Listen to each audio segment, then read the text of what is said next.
Hi guys, welcome to my workshop. My name's Colin Way. So we're going to start with your first between centre project, and I know what it's like. You've got your lathe home for the first time, you're desperate to make something. So we're going to start off with a nice simple between centre project rolling pin. There's all the techniques in this. We're going to use all the kit in the beginners turning tool set, right from the rough and gouge to the skew to the parting tool, and we'll make a nice little rolling pin.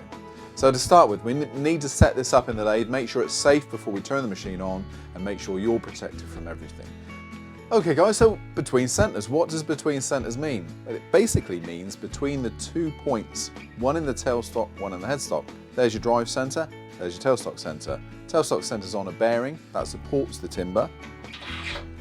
The headstock centre is your drive. Okay, so all we need to do is centre up. And that basically means find the centre of each end, knock this one in, and then we'll mount on the lathe and we can start turning. Okay, to find centre, we're going to use a rule and a pencil, and we're just going to scribe from corner to corner on all 4 of those corners. So one way, and then turn around and do exactly the same on the other 2 corners, and that'll give us our centre.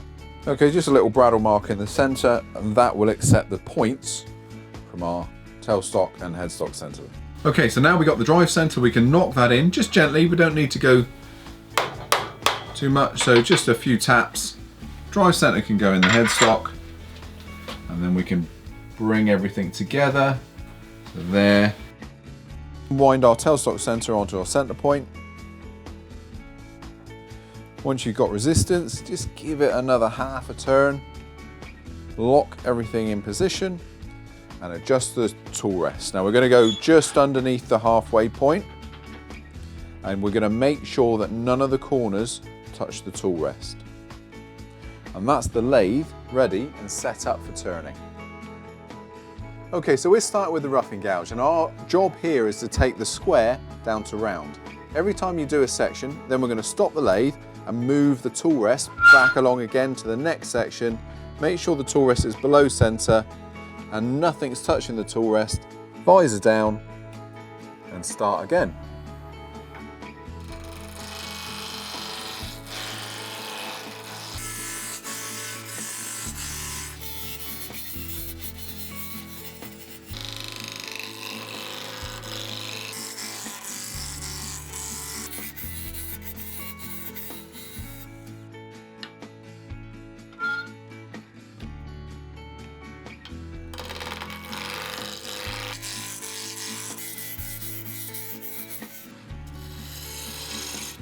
Okay, so now we need to size the whole of the length of this rolling pin. I'm going to use the parting tool for that, and we're going to make sure we get the same size by using a set of calipers. So I'm going to take a measurement from there. That's the same all the way along. It starts to get a little bit thick here though. So what we'll do, use the parting tool and the calipers together.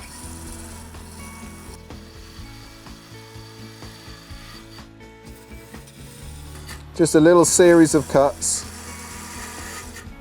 and we'll do that all the way along.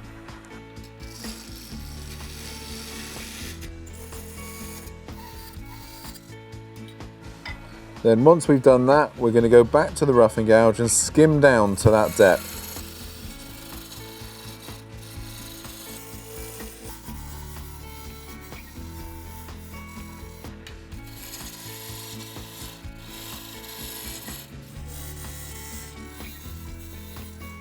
That's all roughed down the right size now, so what we want to do is just clean the surface up prior to sanding. So we're going to use the skew chisel for that one, and that's just going to make a shear cut along the surface, cleaning everything up. So here goes. Just going to rub the bevel, lift the handle, and then feel it across the surface, making little shear cuts. Get to the end of the tool rest, stop the lathe, move the tool rest, start again.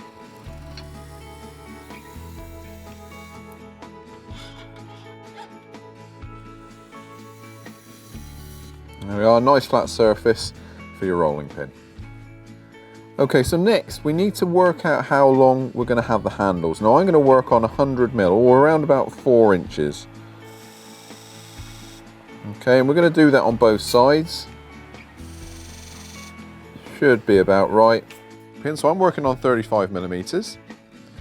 We're going to use the parting tool for this. This is its real job, so I can part down to 35mm. Remember, we can size with our calipers. And there we are. I'll do another one of those cuts just here. There we are. So that's our diameter. So we go straight to the roughing gouge next. Remember, its job is not only to take it square to round, but to take bulk material away. There we are. So we've still got some shaping to do. I also want to allow for some waste material on either end to get rid of the holes that would be left by our centres. For that, we're just going to make a cut with a parting tool. 1 and 2. All right, and not taking too much away just yet, because we've got a lot of turning to do. But now if I lower the tool rest just a little bit more, we can start thinking about a shape here now. So what I want to do, we're going to have a nice little convex curve here and a cove here. So I'm going to start with the bowl gouge, and we're going to just create a nice little transition. Remember, flute direction is facing your travel. So you can get that nice curve, a little bit of pressure up the length of the tool, and coming in from the other side. Now we can start working around,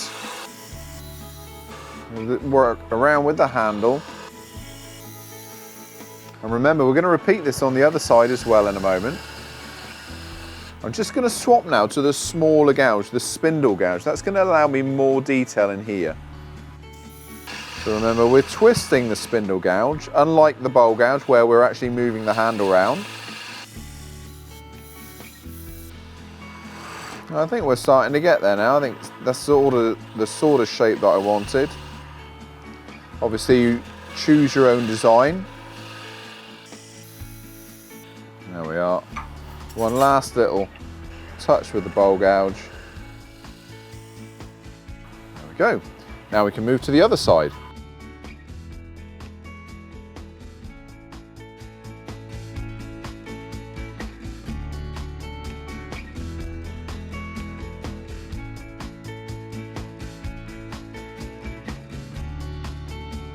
There we are. I think we're there. We're ready for sanding.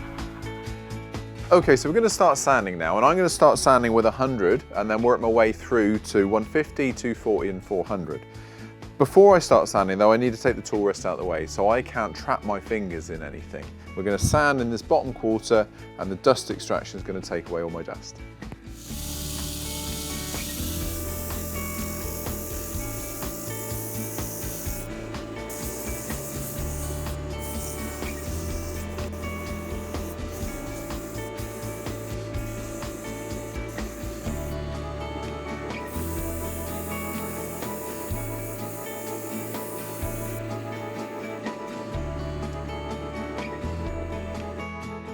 Okay, so your rolling pin's going to come into contact with food, so we need to put a finish on it that's safe enough to use. So we're going to use the Food Safe finishing oil. It's a clear, odourless, colourless oil, and we're simply just going to apply it on with a rag, and then just make sure it's dry before you use it. So just bringing out the colour there, look. Make sure you give it a good coat, let it dry. I usually leave this to dry overnight.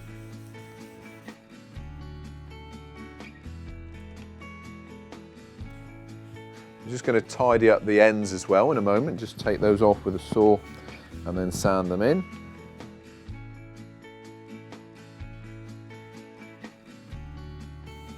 There we are. Pop that to one side. I like to give that a little bit of a rub in then at the lowest speed the lathe can do, just to make sure that we've got that completely covered. And then a little bit of the dry tissue just to start that drying process. Go a little bit faster now. And there we go, that's all ready. We're just now going to cut the ends off, sand, and that one's done. Okay, so all we're going to do now is just take off the ends that were left by the centres.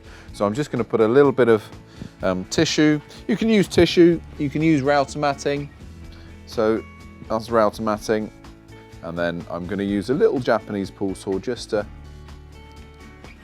take off the worst of that edge. Of course, if you've got a nice workbench, then use your workbench. And this particular saw is a flush cut saw, so it won't harm the surface it cuts against.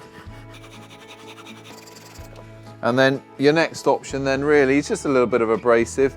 If you have the ability to put a sanding disc on your lathe, then do that, and as time goes on, then you'll be able to make one. Otherwise, just a little bit of hand sanding, a little bit more oil on there, and your rolling pin is finished.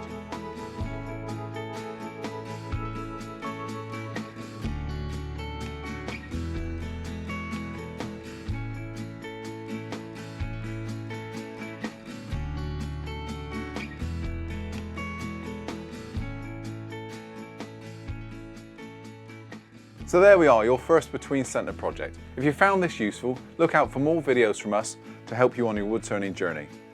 Thanks for watching.